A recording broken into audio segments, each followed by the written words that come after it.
Start recording करते हैं, PPT visual करते हैं। तो नमस्कार साथियों, शिक्षा शास्त्र की एक और क्लास में स्वागत करता हूं। मेरा नाम है इनके। चैनल पर जितने भी लोग नए हैं चैनल को जरूर लाइक सब्सक्राइब शेयर करें, क्योंकि यहाँ पे शिक्षा शास्त्र विशेष जुड़ा टॉपिक रेगुलर अपडेट होता है। लास्ट क्लास में हम लोगों ने क्या बोलते हैं उनको, कार्ल यूंग की थ्योरी एक्सप्लेन की थी, जहाँ पे हम लोगों ने देखा कि फ्राइड की थ्योरी से किस प्रकार की वो थोड़ी डिफरेंट थी, और उन्होंने जो उनके एलिमेंट्स लिए थे उनको अपनी थ्योरी में किस प्रकार से एक्सप्लेन किया। और जितने भी लोग यार देख रहे हो, क्लास शुरू होने से पहले चैनल को ज़रूर लाइक सब्सक्राइब शेयर कर दो।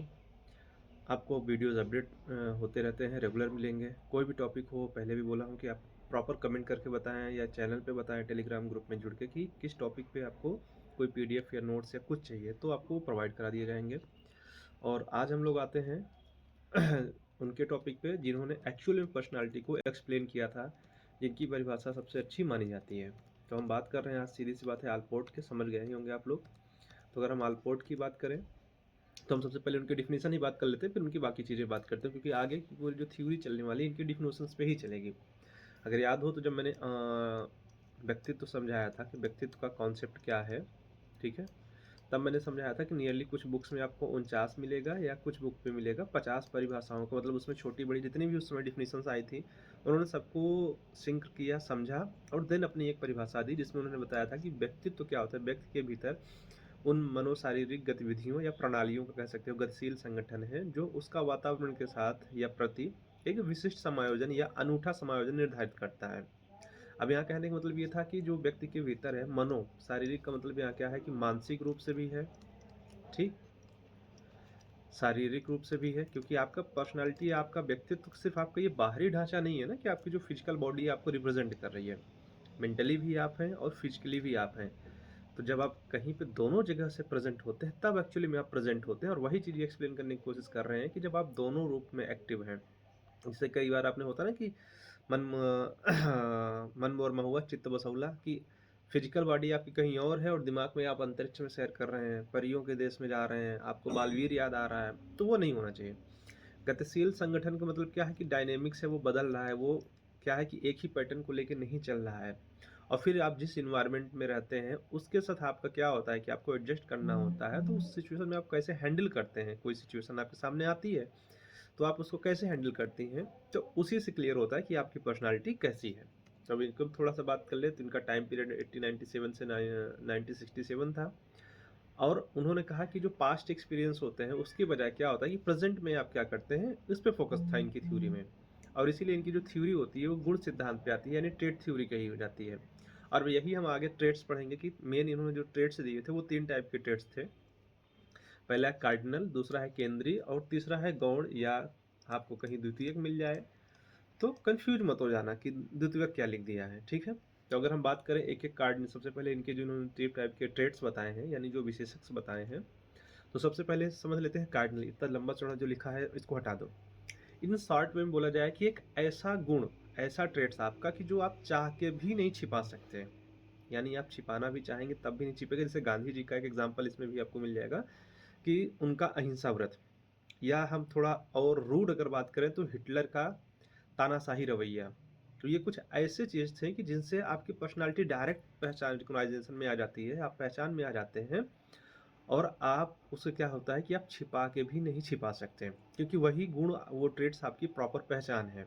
जैसे मैंने कहा ना, गांधी जी का अहिंसा व्रत हो गया, या हिटलर का तानाशाही रवैया हो गया, ठीक है। तो ये क्या होता है कि इससे किसी भी पर्सन को ईजिली पहचाना जा सकता है। लेकिन एक चीज़ ये भी बात है कि ये हर व्यक्ति में नहीं होगा, क्योंकि हर व्यक्ति ऐसा हो ही नहीं सकता, ठीक है। हिटलर भी एक थे और गांधी भी एक थे। चलो, तो ये हो गया हमारा कार्डिनल ट्रेड्स। अब आ जाते हैं दूसरा, सेंट्रल ट्रेड्स कह सकते हैं, या केंद्रीय प्रवृत्तियां कह सकते हैं, या केंद्रीय गुण कह सकते हैं।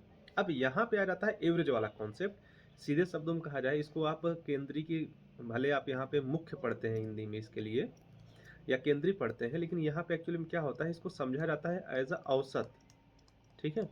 औसत का मतलब क्या होता है कि यहाँ 5 से 10 ट्रेड्स होते हैं, मान लो एक एग्जांपल। तो कम से कम क्या होगा कि कुछ ट्रेड्स नियरली सब में मिलेंगे, और कुछ ट्रेड्स में अप डाउन रहेगा, किसी के भीतर कुछ रहेगा, कुछ किसी में कुछ रहेगा। जैसे कुछ बच्चा क्या होगा, काफ़ी कॉन्फिडेंस से फुलफिल रहेगा, ठीक है, हंसमुख रहेगा, चीज़ों को ईजिली अट्रैक्ट करेगा, समझेगा। और वहीं पे कुछ में क्या होगा कि मिलनसारिता रहेगी, लेकिन वो चीज़ों को इंटरैक्ट कम करेगा। तो ये गुण क्या होते हैं कि सब में होंगे, कुछ न कुछ। मतलब कह सकते हो कि कॉमन लिस्ट बनाई जाती है ना, जैसे 5 से 10 अगर हम लिस्ट बना दें, तो एटलीस्ट ये पाए ही जाएँगे उन सब में।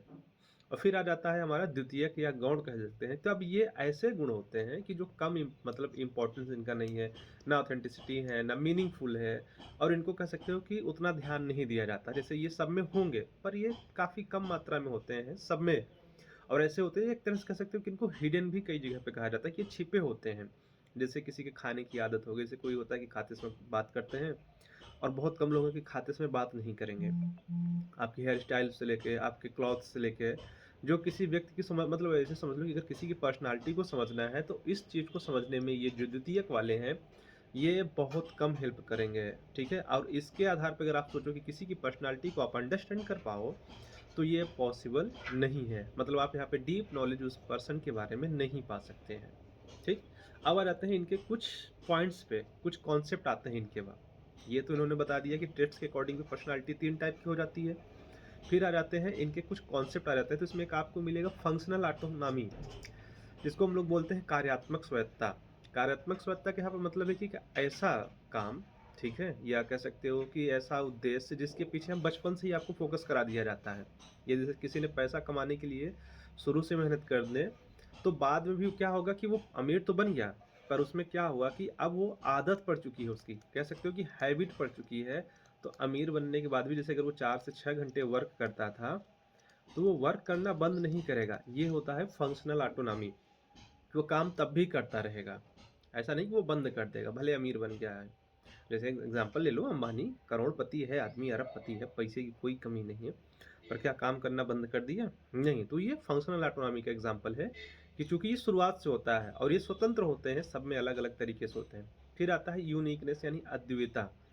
ये होता है कि इन्होंने कहा था कि एक लाइन अगर याद हो, इनकी परिभाषा में कहते हैं कि वातावरण के साथ उसका अद्वितीय समायोजन होता है। मतलब क्या होता है कि हर पर्सन को हर जगह या किसी दूसरे की जगह नहीं फिट किया जा सकता है, उसको उसी की ही श्रेणी में फिट किया जा सकता है। अगर कोई रनर है, ठीक है, बहुत तेज रन करता है, तो अब उसे हम स्विमिंग करने के लिए नहीं दे सकते ना, क्योंकि वो वहाँ पे फिट ही नहीं बैठेगा। और फिर आता है इनका कॉन्सेप्ट की हेल्थी पर्सनालिटी या स्वस्थ व्यक्तित्व कह सकते हैं।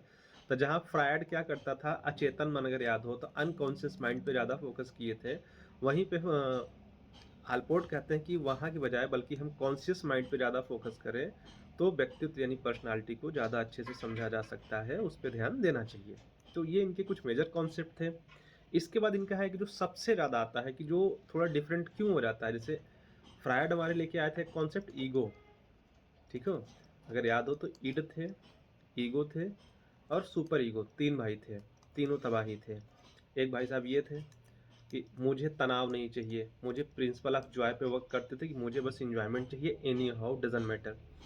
ये थे, ये क्या करते थे, करंट के देखते थे, सॉरी ईड गलत बता रहे हैं, ईगो भाई साहब थे कि ये क्या देखते थे कि करंट सिचुएशन क्या है, कहाँ पे कैसा बिहेव करना चाहिए, किस सिचुएशन में क्या करना चाहिए। और एक थे तीसरे भाई, तीनों एक दूसरे के बिल्कुल अपोजिट, कि मतलब किसी से कोई लेना देना नहीं, लेकिन हाँ हैं भाई तीनों। इनका था कि नहीं, हम नैतिकता की राह पे चलेंगे और हम एकदम टॉप ऑफ द नॉच चलेंगे, हम एक मिसाल कायम करेंगे, ठीक। तो उसी में जो भी वो ईगो का जो कॉन्सेप्ट था, तो इन्होंने उसकी जगह ईगो या सेल्फ की बजाय उन्होंने एक वर्ड यूज किया प्रोपियम, उसको हम प्रोपियम ही कहते हैं, उसके लिए कोई हिंदी मीनिंग नहीं है, ठीक है। और उनका बताना था कि हमारा व्यक्तित्व बचपन से, मतलब जब से बनना शुरू होता है, उसको 7 चरणों में बांटा। और आप इसे एक चीज़ और समझ सकते हो, विकास की आप 7 अवस्थाएं भी समझ सकते हो, ठीक है। तो कंफ्यूज मत हो जाना, अगर यहाँ से क्वेश्चन पूछ ले तो आप तो ये समझ सकते हैं कि आपके लिए विकास की 7 अवस्थाएं हैं, जैसे कि व्यक्तित्व के विकास की, जैसे कि फ्रायड ने 5 अवस्थाएं दी थी, युंग ने 4 अवस्थाएं दी, तो इसको आप ले सकते हैं। तो सबसे पहले आता है बॉडी सेल्फ। बॉडी सेल का मतलब यहाँ है कि जो बच्चा होता है, चाइल्ड है, क्या करता है कि अपने बॉडी पार्ट्स को समझना और उनके जो संवेदनाएं हैं उनको महसूस करना शुरू कर देता है। सबसे पहले शुरुआत खुद से करता है।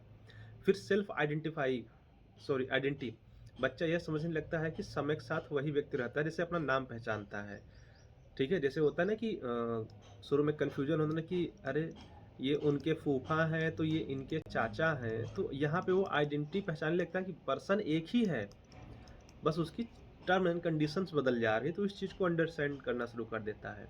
तो इसी को आत्म पहचान कहते हैं। फिर तीसरा पॉइंट यहाँ पे आता है सेल्फ स्टीम यानी आत्मसम्मान। अब बच्चा क्या होता है कि अपने कर्मों पे अपने कार्य जो भी करता है उस पे उसे प्राउड महसूस होने लगता है, या नहीं कहना सीखता है कि अगर जैसे होता है ना कि एक लोग होते हैं, 2-4 लोग ऐसे होते हैं, उनको तुम कोई भी काम दे दो, वो बेचारे नहीं, नहीं कह पाते हैं। पर इनके अकॉर्डिंग नहीं कहना सीखता है कि नहीं, मुझे नहीं करना ये काम, मुझे नहीं पसंद है। जैसे हम लोग छोटे थे ना कि मुझे नहीं जाना स्कूल, फिर घर से 2 थप्पड़ मिलते थे और भाग जाते थे स्कूल। तो ये होता है, तीसरी स्टेज आता है। फिर आता है सेल्फ एक्सटेंशन यानी आत्म विस्तार करता है। अब व्यक्ति क्या करता है, यानी बच्चा थोड़ा और बड़ा हो चुका है। यार एक चीज़ गलती हो गई, यहाँ पे मुझे टाइम पीरियड ऐड करना चाहिए था।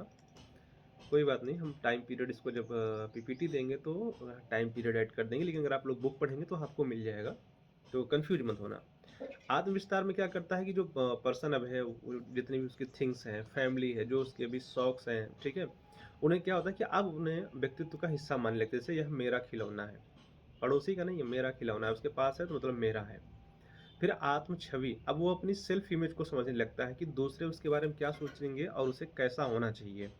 ठीक है? कहीं न कहीं इस चीज़ को हम थोड़ा-सा जोड़ सकते हैं फ्रायड के एसजी, ठीक है? सुपर ईगो से थोड़ा-सा जोड़ सकते हैं, पूरी तरह से नहीं, लेकिन बनेगा तो आदमी वही। यहाँ पे उसे नैतिकता से नहीं मतलब है, लेकिन यहाँ उसके थॉट आने लगते हैं कि दूसरे उसके बारे में क्या सोचते हैं, उसे कैसा होना चाहिए।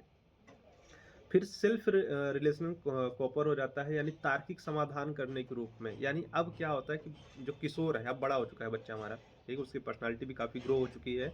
अब वहाँ पे क्या होता है, समस्याओं को सुलझाने के लिए वो तर्क या बुद्धि का उपयोग करना शुरू कर देता है। मतलब इमोशनली या सेंटिमेंट होके वो कोई डिसीजंस नहीं लेता, कोई वर्क नहीं करता। अब क्या होता है कि अपनी रीजनिंग पावर, अपनी इंटेलेक्चुअल का यूज़ करके वो क्या करता है, प्रॉब्लम सॉल्व करता है।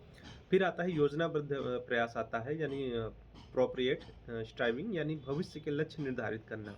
अब ये वयस्क व्यक्तित्व की सबसे बड़ी यही पहचान होती है कि वो अपने फ्यूचर गोल डिसाइड कर लेते हैं, उनको बनना क्या है, करना क्या है, उनको आइडिया होता है और उसी पैथवे पे वो वर्क करना शुरू कर देते हैं। ऐसा नहीं कि बैठे रहते हैं कि अच्छा आज चलो वीडियो गेम खेल लेता हूँ, अच्छा आज मूवी देख लेता हूँ, नहीं अच्छा आज वेब सीरीज देख लूँ। ये बचपना, या जब तक प्रोपियम कह सकते हो कि उसके स्व यानी सेल्फ का विकास नहीं होता, तब तक होता है। जब वो बच्चा गोल ओरिएंटेड हो जाता है तो आप कह सकते हो उसके प्रोपियम या सेल्फ का विकास हो चुका है। अब इन्होंने फिर उसके बाद इन्होंने कुछ कैरेक्टरिस्टिक बताएँ कि अगर एक व्यक्ति कह सकते हैं कि अगर पूरी तरह से स्वस्थ है, तो उसका व्यक्तित्व कैसे हो सकता है? तो उन्होंने इसमें 6 पॉइंट बताए आलपोर्ट ने।